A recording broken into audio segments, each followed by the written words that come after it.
The views and opinions expressed on America's Workforce Union podcast and its digital media channels are solely those of the speakers and do not necessarily represent the views and opinions of the producers or sponsors.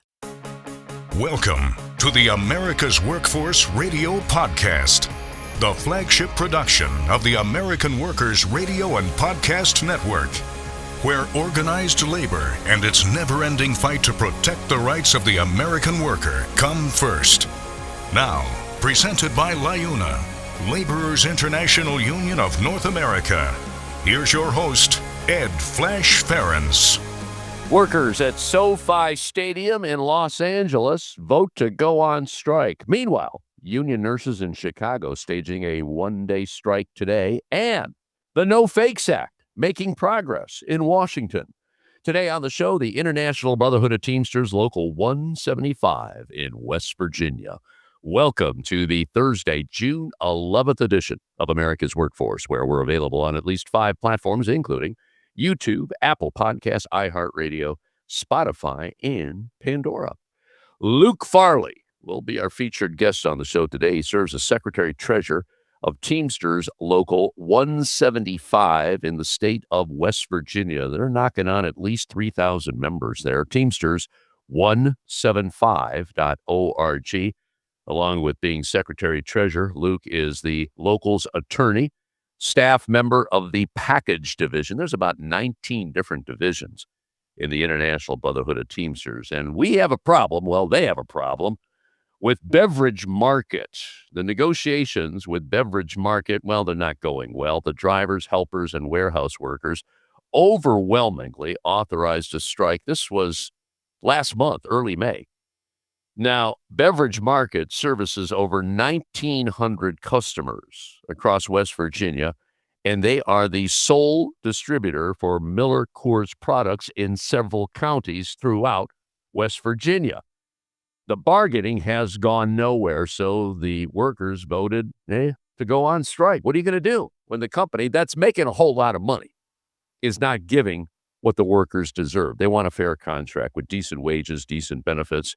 And Luke is going to talk about what's been going on with Teamsters 175. We're talking about, I believe, around 49 workers that went on strike in early to mid-May that happened. Now, a brief look into the world of labor. This segment brought to you by Boyd Watterson Asset Management. You can find more at boydwatterson.com. Speaking of strikes, nurses at St. Mary of Nazareth Hospital, this is in Chicago, are holding a one-day strike today, June 11th, to protest the administration's retaliation against nurses who speak out about unsafe conditions. The nurses are seeking to unionize with National Nurses United, and they are outraged that Prime Management has engaged during this process in a troubling pattern of going after experienced nurses who are actually advocating for their patients and co-workers. Maria Russ is an RN in behavioral health. Maria says, singling out pro-union nurses shows that Prime is using discipline to retaliate against us and silence us. We are striking because experienced nurses who speak up and advocate for patients have been targeted and pushed out of the hospital. Patient care is our top concern and is at the forefront of our fight.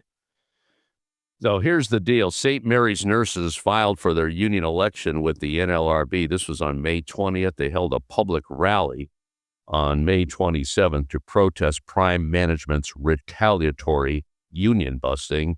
And today, they're on strike. Meanwhile, workers at SoFi Stadium in Los Angeles have voted 96% in favor of a strike tomorrow, which is a week before the venue is set to host the U.S. men's team first World Cup match. Unite Here Local 11, which represents about 2,000 food service workers at the stadium, including bartenders, dishwashers, cooks, and concession workers, had talks with Legends Global, that's the subcontractor managing food and beverage services, have moved at a glacial pace. The workers are demanding higher wages, job security, and protections against subcontracting. A central concern is immigration enforcement. The union wants to ensure that ICE and Border Patrol play no role at the games amid fears that workers could face deportation while doing their jobs. Got a comment here from Kurt Peterson. Kurt is co-president of the union. Kurt says, "What good is the World Cup for Los Angeles when workers don't earn enough to pay the rent and must choose between showing up and being kidnapped by ICE?" Now, the LA County Sheriff, Robert Luna, said federal agents told him civil immigration enforcement would not occur at the matches, though he acknowledged that any of that is subject to change. Got some good news here from my union, SAG-AFTRA. The No Fakes Act is getting closer to becoming law. Now, this legislation, which has bipartisan support, would establish federal protections for the voices and likenesses of all citizens against digital harm and exploitation, often called deep fakes. Today, the Senate Judiciary Committee is going to vote on the No Fakes Act. So we'll see what happens. And I got to do a shout out here to Jeff Bennett. We had Jeff on the show back in March. He is general counsel for SAG-AFTRA, and he talked all about this. And if you missed that show, it is the March 30th show. Just go to awfpodcast.com. All right, we're going to take a quick break. When we come back, Luke Farley will be joining us on behalf of Teamsters Local 175 in the state of West Virginia. You're listening to America's Workforce with Ed Flash Ferens. It takes LiUNA to power North America with affordable energy. The men and women of LiUNA, the Laborers International Union of North America, have the skills needed to build and maintain oil, natural gas, nuclear, solar, and wind projects that are shaping America's energy future. From new energy tech to retrofitted facilities, LiUNA members do it all. Find out what it takes to be powered by LiUNA at liuna.org. That's liuna.org. America's Workforce is brought to you in part by the Communication Workers of America. You can find more at cwa-union.org. This segment of the show is brought to you by the Brotherhood of Maintenance of Way Employees Division of the International Brotherhood of Teamsters. For more information, please visit bmwe.org. America's Workforce is brought to you in part by the International Brotherhood of Teamsters, where you can find more at teamster.org. The Heat and Frost Insulators and Allied Workers are proud to be a title sponsor for America's Workforce Radio. The Insulators Union is leading the way in the mechanical insulation industry, fire stopping, and infectious disease control. Regarded as North America's energy conservation specialists, these professionals are known for their professional work and dedication. You can learn more about the Insulators Union at insulators.org.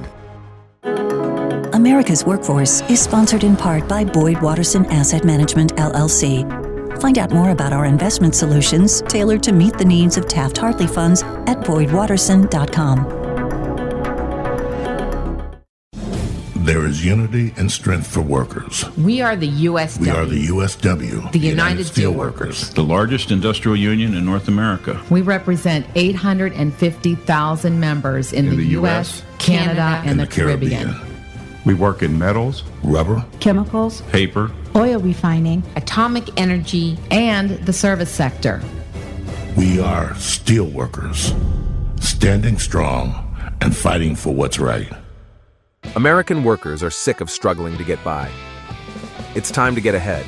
In the Teamsters Union, workers are winning industry-leading contracts, historically high wages, fully paid health care, and retirement benefits you can count on. Across the country, Teamsters fight alongside our brothers and sisters to secure a better life. It's what we've been doing and how we've been living for more than a century. When we fight, we win. Join us. Be a Teamster. America's Workforce is presented by the Laborers International Union of North America. Feel the power right now at liuna.org. America's Workforce is brought to you in part by the United Steelworkers. You can find more at usw.org. Now, back to America's Workforce. Here's Ed Flash Ferens. And remember, you can check us out on Facebook or follow us on X, formerly known as Twitter. awfpodcast.com. That's the website you want to go to. Everything is archived there. courtesy of BMA Media, the producer here of America's Workforce. Luke Farley is our featured guest right now. Luke is with Teamsters Local 175 out of Charleston, West Virginia, and they got a pretty nice membership. Somewhere between 3,000 and 3,200 brothers and sisters make up Teamsters 175. The website, teamsters175.org. And this is going to be a call to action here because members at 175 went on strike at the Beverage Market. This was in mid-May. And Luke's going to talk about that and what needs to be done. What needs to be done? They need a new contract. That's exactly what needs to be done. Luke, I understand, I guess you've been with the local for like 2 decades now. You're secretary-treasurer. You're also the local's attorney, and he's also a staff member of the package division. Let me ask you this.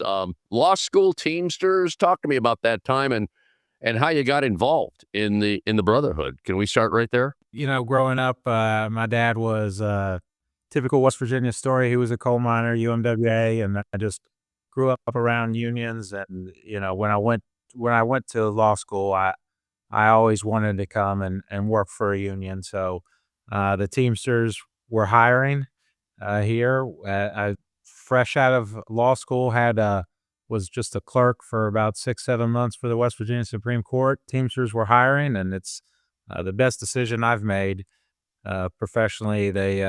So it's been a great experience working for a great union, and I'm very proud to be a Teamster.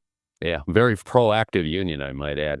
You know, your story kind of reminds me of Rich Trumka, the late Rich Trumka, who was the president of the AFL-CIO until his passing some years ago. He grew up in coal mining country. In fact, he was an attorney with the coal miners and then led the AFL-CIO for a number of years. So similar background. So what's going on with this beverage market here? This sounds kind of interesting. And I mean, and right now the industry is making a whole lot of money, but they're just not passing that along to the people that are making that money for them. Maybe you can explain the story here. Yeah, so we've been in negotiations with the Beverage Market, who's a distributor. Their big products are MillerCoors, Modelo, Corona. Here in West Virginia, they service about half the counties in West Virginia. And so we've been in negotiations, and the company came in and is proposing really demanding concessions in just about every aspect, working conditions, economics. They actually want certain groups of people to go backwards in pay. They want to eliminate portions of retirement. They want to eliminate retiree health insurance supplements. They want to eliminate, be able to just rip apart their health insurance, increase premiums by 880% in some cases, which would be close to a $5 an hour increase. It's just, you would think that with these type of proposals, this would be a company that's financially struggling, but they are not. This is just punitive, anti-union, want to break the employee spirit, want to break the union. Now, we're talking about being a distributor for MillerCoors products. Doesn't, especially Coors, don't they have a long anti-union history? I believe they do. I think so. I'm not familiar with all the particulars, but yes, I read articles in the past where Coors has a history of, not great behavior when it comes to treating their employees. And this, frankly, is another example because MillerCoors, they're just sitting idly by while this distributor is trying to strip away the rights of these employees. You mentioned concessions. If you don't mind, let's be specific on it. You talked about rolling back wages, retirement security is a big issue, health insurance they're all big issues. When it comes to rolling back pay, what are they talking about? So they have certain positions that are lead positions, and they want to do away with those. So those positions would go backwards, some upwards of $2 an hour as a cut in pay. Other positions, they have offered a nickel increase. So, nothing to offset what the increase to premiums would be for health insurance. So when we talk about some people going back in pay, those lead positions would actually go backwards regardless of the health insurance premiums. Then the remainder would go backwards with health insurance premiums and all the other negative things that they want without any type of raise to offset it.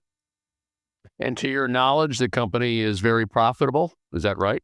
Yeah, we asked them across the table if they were claiming poverty, if there's a reason for these concessionary proposals. They are not claiming any type of poverty. They're not, by all accounts, they're making money. Everything that they've indicated to us is that they're making money. These are just punitive proposals. The owners, Teresa and Martin Johnson, just seem to want to, destroy these jobs, which are good paying, decent jobs for the local community. So how many members are actually on strike at Teamsters 175 right now? 49 at this location. 49. And we're talking a customer base for what is like 1,900 customers statewide? Is that right? Because they have a very large territory, and it's unfortunate that these employees, after the contract was rejected, these employees worked without a contract for a little bit of time in hopes that the company would come to its senses, because they know what a strike means. It's not only hurts the company, hurts these employees, but hurts the community, because people aren't getting the product, stores aren't getting the beer, bars aren't getting the beer, which trickles down. The stores aren't making the product, or the stores aren't able to sell the product, the bar's not able to sell, less in tips. I mean, this really can destroy communities, and it's all because, of greedy actions of two people. So right now, they're not moving any beer right now. I mean, we're summertime here. I mean, I have to really be concerned about the people in West Virginia not getting MillerCoors products. But are they bringing strike breakers in here or what? Some scabs? They've delivered some beer. They have mainly delivered beer with managers, employees, and company employees.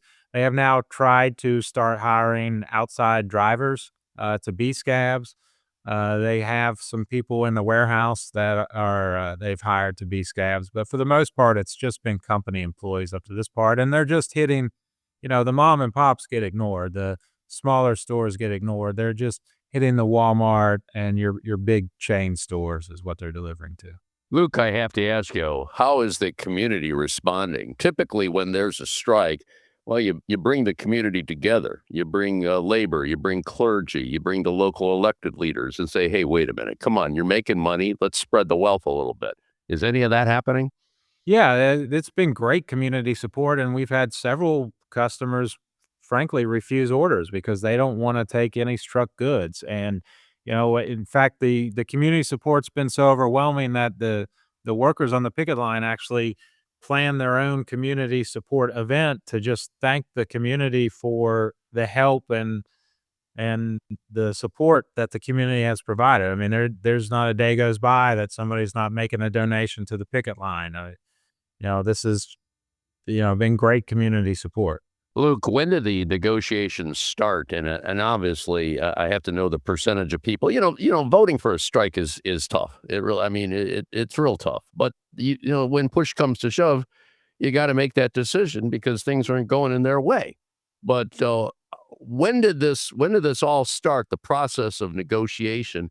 And you're saying they've been on strike since mid-May, correct? Yeah. So the contract actually expired May 1st, but they worked about a week and a half under the expirated contract. So we started negotiating probably late March, early April, and have negotiated for over a month now. But it really became evident that the company had no intention to reach an agreement based on its proposals and the way it was acting at the bargaining table. When we brought it back for membership, they'll saying that it's got been serious issues for why somebody goes on strike, and these are serious issues. And they unanimously rejected the company's offer and unanimously voted to go on strike. So this is not a case of a split. Let's see what happens. They are solid in what they're doing. They have been together this entire time and remain together, entering the fourth week on strike. And what kind of contract? How many years for a contract are you looking for right now? So we have proposed, the union has proposed a 3-year contract. The company, interestingly enough, here we are in a fourth week of strike, and the company can't even explain its proposals. The company can't even tell me how long of a contract it wants. I mean, they only have a raise proposed in 1 year of the contract. And I asked the company, does that mean you only want a 1-year agreement? They can't give me an answer. They don't know whether they want a 1 year, a 2 year, or 3 year. Because they just send the attorneys to the table. The owner doesn't even have the decency to show up and look these employees in the eye and tell them why they want them to go backwards in this. I mean, this is, in 20 years I've been doing this, this is the absolute worst example of corporate greed I've ever seen. Amazing. We negotiated this year alone in the beverage industry. We have a dairy that we negotiated, which got great increases at the beginning of the year. We have Pepsi Cola here that we negotiated and got great increases. We had a Coca-Cola contract that we negotiated, got great increases. All of them moved forward by a significant amount. And here we are with this MillerCoors distributor, and they want people to go backwards. So we're not asking for anything that's out of line for what the industry standard is or what their competitors do. I mean, this is just corporate greed. This is not us just saying we want, a ridiculous amount of money. This is fighting to keep what we have so people can retire with dignity from this location. Again, we're talking about a company that's making a decent amount of money here.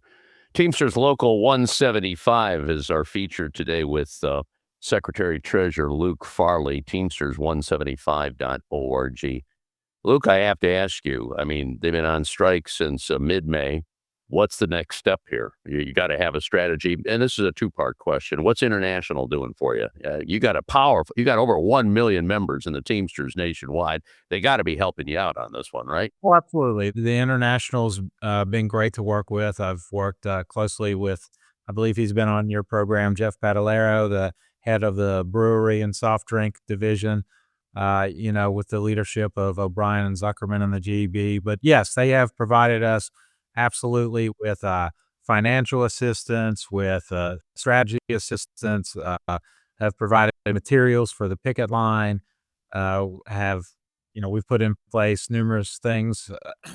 They've helped put in place numerous things that we've tried to take this to get publicity for it, billboards, just getting our message out to the public, to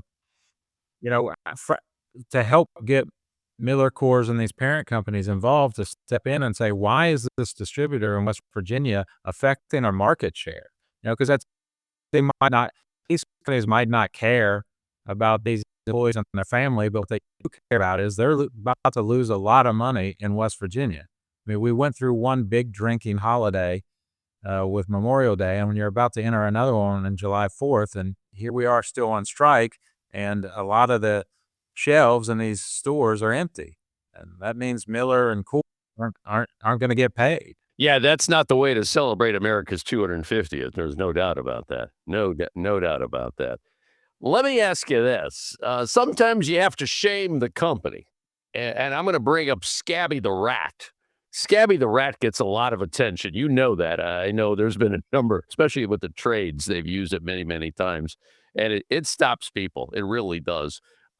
Are we going to possibly, I'm not, unloading here any information that you don't want to. Maybe you're just thinking about it now. I don't know what your next course of action is, but are you thinking about that anyway? Scabby the Rat, yeah, we can break him, bring him out of the cupboard. We can talk to, we work closely with the trades. We're in the trades here. So yeah, that is definitely a possibility to bring him out and put him on the picket line. So these, scabs that are coming and working in the warehouse, know exactly what they are. Yeah.